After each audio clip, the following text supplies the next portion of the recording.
Selamat pagi, salam sejahtera. Perkenalkan, saya nama Obiko Perwanto, dosen pengampu daripada Cost Control. Di pertemuan pertama ini, kita membahas tentang biaya dan tantangan industri perhotelan.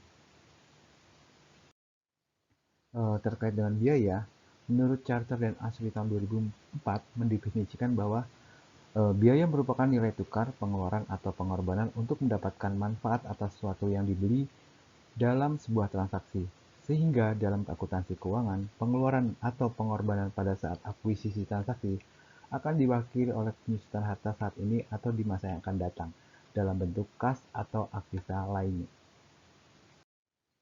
Sedangkan Mahfud tahun 2000 mendefinisikan biaya adalah sebagai jumlah yang dapat diukur dengan nilai keuangan dari kas yang dikeluarkan atau kekayaan yang dipindahkan, saham yang dikeluarkan atau hutang yang dibentuk dalam hubungannya dengan barang atau jasa yang diperoleh. Dan Hansen dan Mowen tahun 2000 juga, biaya sebagai nilai yang ekuivalen dengan kas yang dikorbankan dalam transaksi mendapatkan barang atau jasa dengan harapan mendapatkan manfaat saat ini atau di masa yang akan datang bagi organisasi ataupun perusahaan. Berdasarkan beberapa definisi di atas, dapat disimpulkan bahwa biaya adalah sumber ekonomi dapat berupa harta yang dikorbankan pemiliknya untuk memperoleh suatu barang atau jasa dalam suatu transaksi dengan harapan mendapatkan manfaat sekarang atau masa yang akan datang atas pembeliannya. Biaya merupakan dasar bagi manajemen perusahaan dalam menentukan harga jual produk atau jasanya. Biaya sebagai segala sumber daya yang dikorbankan untuk mencapai tujuan tertentu memerlukan perlakuan khusus untuk pengendaliannya.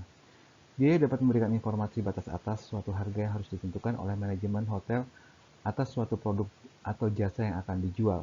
Oleh karena itu, pihak manajemen harus tepat dalam menentukan harga jual sehingga dapat memberikan keuntungan bagi perusahaan. Biaya-biaya yang timbul selama aktivitas operasional perusahaan dapat dikelompokkan dengan berbagai macam cara atau disebut dengan klasifikasi biaya. Dalam tabel 1 ini, contoh presentasi perhitungan biaya dan keuntungan di mana unsur-unsur keterangan dan persentase yaitu unsur pendapatan yaitu dari material sold, gas supplies dan room supplies, cleaning supplies, linen dan lain-lainnya itu persentasenya adalah 50% ya biayanya. Kemudian biaya pegawai, gaji, upah, insentif, transportasi, akomodasi dan biaya karyawan sebesar 15%. Sedangkan biaya lainnya yang terjadi listrik, telepon, air, asuransi, renovasi, dan penyusunan aktiva lainnya adalah sebesar 15% dan keuntungan bersihnya 20%, sehingga total adalah 100%. Klasifikasi biaya operasional daripada sebuah perusahaan. Pertama, klasifikasi berdasarkan produk, yaitu biaya produksi atau manufaktur yang terdiri dari biaya bahan baku, biaya tenaga kerja, biaya overhead atau biaya yang dikeluarkan untuk mendukung aktivitas proses produksi. Yang kemudian yang kedua adalah biaya komersial atau non-produk, memiliki yaitu biaya pemasaran dan biaya administrasi. Berikutnya yang kedua adalah klasifikasi berdasarkan volume produksi atau kegiatan yang meliputi dari biaya variabel, biaya tetap, dan biaya semi variabel. Klasifikasi biaya yang ketiga adalah berdasarkan departemen yang meliputi biaya langsung atau direct cost, dan kedua adalah biaya tidak langsung atau indirect cost. Klasifikasi yang keempat yaitu berdasarkan periode akuntansi, yaitu meliputi daripada biaya pengeluaran modal dan biaya untuk pengeluaran penghasilan.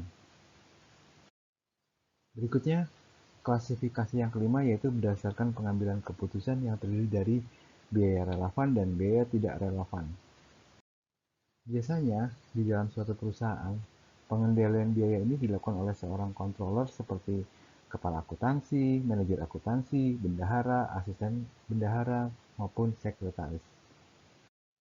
Berikutnya adalah aspek yang perlu diperhatikan dalam pengendalian biaya ini menurut Glenn E. Wells tahun 2000, yaitu pertama adalah measurement of performance against predetermination objective plan and standard, atau pengukuran kinerja terhadap sasaran, rencana, dan standar yang telah ditentukan.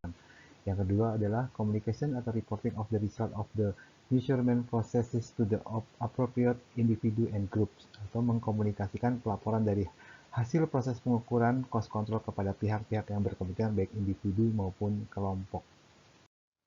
Berikutnya yang ketiga adalah an analysis of the deviation from the objective plan, policies, and standard in order to determine the underlying causes, atau analisa penyimpangan dari kebijakan dan standar rencana objektif untuk menentukan penyebab pergeseran dari garis standar.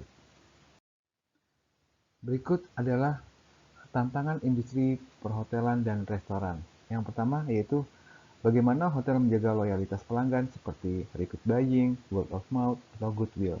Yang kedua adalah biaya atas penggunaan gas, dan yang ketiga adalah kesulitan mempertahankan karyawan. Sedangkan berikutnya adalah yang keempat, sumber-sumber bahan alternatif.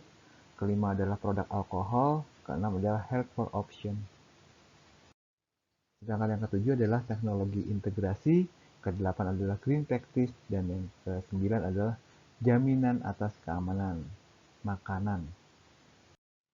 Berikutnya adalah era industri 4.0 dan new normal, yaitu di mana akses pasar dalam menghadapi persaingan adalah melalui channel e-commerce dan media sosial, dan hotel perlu mengeluarkan biaya investasi untuk peralatan teknologi seperti membuat platform digital dengan harapan peningkatan penjualan kamar sekaligus melihat kepuasan pelanggan sebagai jaminan reputasi hotel.